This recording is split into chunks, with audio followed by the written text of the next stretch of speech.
दिल्ली में भाजपा सांसद अनुराग ठाकुर ने कांग्रेस सांसद राहुल गांधी पर तीखा हमला बोल दिया। उन्होंने कहा कि लगातार चुनाव हारने वाले और जनता से नकार दिए गए नेता की हताशा दिन पे दिन बढ़ती जा रही है। ठाकुर ने आरोप लगाया कि राहुल गांधी ने राजनीति में झूठे आरोप लगाने को आदत बना लिया है। उन्होंने कहा कि जब चुनाव आयोग सत्यापन की बात करता है तो राहुल गांधी पीछे हट जाते हैं और अदालतों से फटकार ही पाते हैं। प्रेस वार्ता पर कटाक्ष करते हुए उन्होंने कहा कि राहुल गांधी हाइड्रोजन बम फोड़ने वाले थे, लेकिन फुलझड़ी से काम चलाना पड़ा। चले जानते हैं पूरी रिपोर्ट। चुनाव दर चुनाव हार और जनता से नकार दिए जाने वाले एक नेता, जिनके नेतृत्व में लगभग 90 चुनाव कांग्रेस पार्टी हारी, उनकी हताशा निराशा दिन पर दिन बढ़ती जा रही है और आरोपों की राजनीति को इन्होंने अपना आभूषण बना लिया है। जब इन्हीं के लगाए गए आरोपों को ऑथेंटिकेट करने के लिए कहा जाता है तो पीठ दिखाकर भाग जाते हैं, शपथ पत्र देने के लिए कहा जाता है तो मुकर जाते हैं। गलत और निराधार आरोप लगाना राहुल गांधी जी की आदत बन गई है।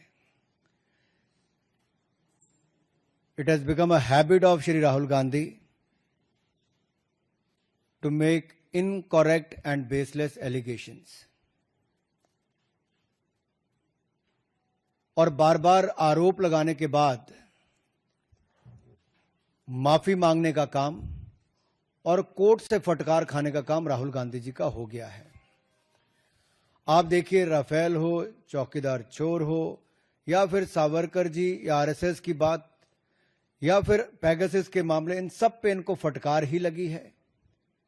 कई बार कोर्ट में माफी मांगनी पड़ी। तो कीचड़ उछालो और भाग जाओ, हिट एंड रन के मामले राहुल गांधी जी के कई हैं।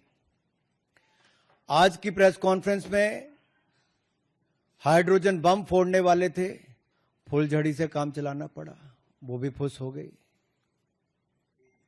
क्या हो गया?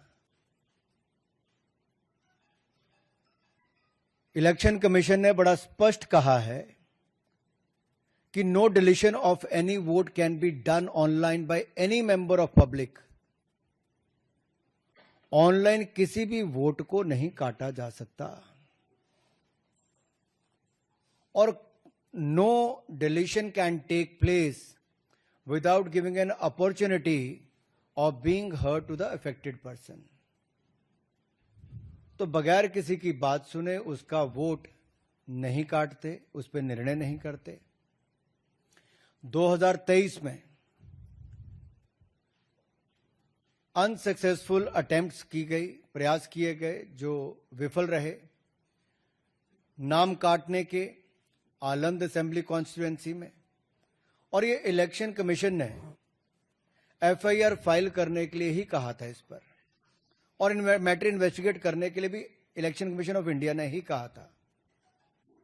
इलेक्शन कमीशन ने मोबाइल नंबर पहले ही उपलब्ध करवा दिए हैं, आईपी एड्रेस अगर दे दिए हैं।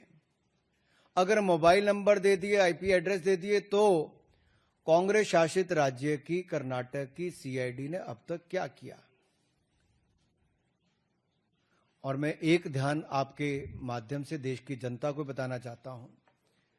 रिकॉर्ड्स के अनुसार आलंद विधानसभा क्षेत्र ये कांग्रेस के ही कैंडिडेट ने जीती थी 2023 में 10,348 मतों से।